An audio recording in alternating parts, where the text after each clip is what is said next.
Tonight, we're going to begin our special look at life in Iraq, 6 years after the U.S. invasion. Every year, we have taken an extensive look at where things stand, polling Iraqis and sending reporters across the country, both at times dangerous undertakings. But this year, extraordinary change, real optimism.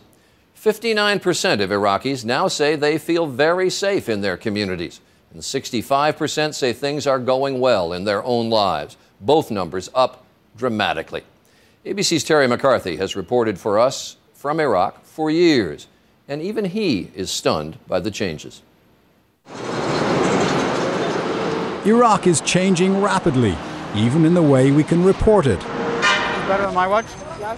We could walk in the streets at night and without body armor. We could eat in restaurants. We even did something we haven't tried since 2004. We went on a road trip. This is the first time in 5 years that I've actually driven in a car outside of Baghdad without any military escort.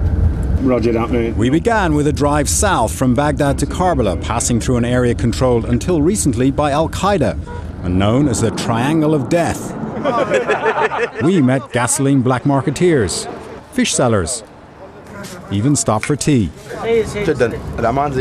You're safe here, they told us. It is much better than last year. On the streets of Karbala, surprised stall owners told us they hadn't seen Westerners here for 4 years. Welcome. The changes we found across Iraq this year are remarkable. 84% of Iraqis now say their neighborhood is safe, almost double the level in 2007. For the first time, we flew a commercial, not military flight to the southern port city of Basra. Once controlled by militias, it's now thriving.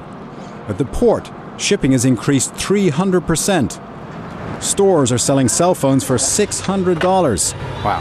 And this newly built hospital now gets patients from overseas. So 8% of your patients are coming from outside Iraq. This is amazing. Yeah, definitely. It's surprising. I get surprised from that. Hello. Everywhere we went, Iraqis told us they thought it was time for the US to leave. The reason? 3/4 of Iraqis now trust their own security forces. We traveled up to the north, where the signs of change are different. In the main Kurdish city of Erbil, the police have little better to do than give out parking tickets. In the small Christian town of Al-Kosh, we met Intisar Kosho, who, like many Christians, took refuge here from the violence in Baghdad. She says things have improved so much that she, like many other Iraqis who fled, is now planning to go back. Iraq still has its problems. 30 miles south of Al-Kosh is the city of Mosul, where recent fighting made it too dangerous for us to drive. And in Kirkuk, these men told us that while violence was down, there is still tension between Arabs and Kurds over control of the city. But after the country's 4th round of elections in January, Iraqis are realizing that change can come peacefully. 64% now say democracy is the best form of government, rejecting strongman rule or an Islamic state. With so many different sects, this architect says, democracy is the only solution for Iraq.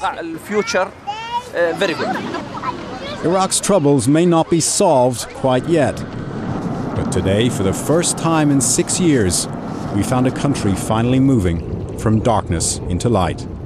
Terry McCarthy, ABC News, on the road in Iraq.